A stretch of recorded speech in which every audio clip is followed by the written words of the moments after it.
बनवाता है। क्यों? क्योंकि उसको पता होता है कि बिना नोट्स के कुछ नहीं हो सकता, बिना नोट्स के कोई तैयारी नहीं होती। तो उन लोगों को सैल्यूट जो लोग नोट्स बनाते हैं। लेकिन जो लोग नोट्स नहीं बनाते, कोई बात नहीं, उनकी भी कोई मजबूरी होगी, ठीक है। हो सकता है वो जॉब करते हों, हो सकता है कोई और उनका काम हो, तो हो सकता है उनकी कोई मजबूरी हो, ठीक है। तो कोई बात नहीं है, मैं किसी को गलत नहीं ठहरा रहा, क्योंकि सारे लोग अगर उसी एक तरह की मेहनत करने लगेंगे तो सबका सिलेक्शन तो वैसे ही नहीं होना। यही कहीं ना कहीं यहीं से अंतर क्रिएट होना शुरू हो जाता है कि कुछ लोग, देखो अंतर कहाँ से होता है कंपटीशन में, मैं बताता हूँ आपको। कुछ लोग जब क्लास को शुरू करते हैं तो उनमें से आधे लोग नोट्स बना रहे होते हैं, आधे लोग नोट्स नहीं बना रहे होते। तो जो नोट्स नहीं बना रहे होते वो तो कंपटीशन से ऑलरेडी बाहर हो गए, आधे ही लोग बचे अब। और जो आधे लोग नोट्स बना रहे होते हैं उनमें से बहुत सारे लोग ऐसे होते हैं कि जो नोट्स बना के रख देते हैं लेकिन कभी उनको रिवाइज नहीं करते।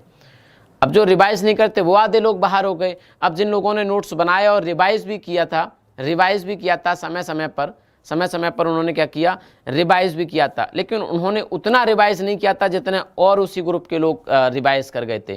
तो जिन्होंने उतना याद नहीं किया, उन्होंने उतना याद, मान लो कि कुछ लोगों ने इतना याद किया, कुछ लोगों ने इतना याद किया, इन्होंने नोट्स तो बनाए थे, रिवाइज भी किया था, लेकिन इनका रिवीजन कहीं ना कहीं कमज़ोर पड़ गया था, तो ये लोग रह गए। अब उसमें से भी आधे हो गए। कहाँ से चले थे हम? यहाँ से चले थे।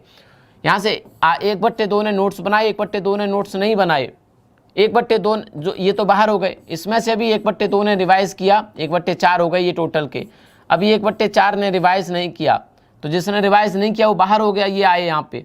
1/4 में से भी आधे लोग ऐसे थे, 1/8 हो गया, 1/8 हो गया, ऐसे थे जिन्होंने इनके कंपेयर कम रिवीजन किया, इनके कंपेयर क्या किया, कम रिवीजन किया, तो ये ऑलरेडी बाहर हो गए, ये आगे आ गए, ये क्या हो गए, आगे आ गए। तो कहीं ना कहीं इसी तरह से कंपटीशन का लेवल घटता है। अब आप देख रहे हो कि 8 में से एक ही विद्यार्थी बचा है, हर 8 में से एक ही विद्यार्थी बचा है जो यहाँ तक पहुँचा है। इसमें से भी बहुत सारे विद्यार्थियों की छटनी आगे होगी अभी, तो समझ रहे हो। तो ऐसे कंपटीशन कम होती है। आप कभी नंबर देख के मत घबराए करो, क्या 10,000 विद्यार्थी पढ़ रहा है, हमारा क्या होगा। तुम्हारा होगा अगर तुम सही चीज़ों को फॉलो कर लेते हो, क्योंकि 10,000 विद्यार्थी वो सिर्फ देखने का है, पढ़ाई नहीं कर रहा। मुझसे बेहतर मैं आपसे तो बेहतर कम से कम ये बात जानता हूँ, भले सबसे बेहतर ना जानता हूँ, समझ रहे हो। वो 10,000 विद्यार्थी पढ़ाई नहीं कर रहा है, 10,000 विद्यार्थी मज़े ले रहा है, ठीक है, टाइम पास कर रहा है। उसने कोर्स खरीदा है या कोर्स नहीं भी खरीदा, लेकिन आपको पढ़ता हुआ दिख रहा है, तो वो सिर्फ कुछ दिन की पढ़ाई करता है और कुछ दिन के बाद छोड़ देता है। 1/2 आधे लोगों, मतलब 1/2 कहना चाहिए कि जितने लोग कोर्स खरीदते हैं उसमें से 80% लोग तो कुछ ही समय बाद, 20 दिन बाद, 25 दिन बाद बाहर हो जाते हो, पढ़ाई नहीं करते हो, छोड़ देते हैं क्लास लेना ही।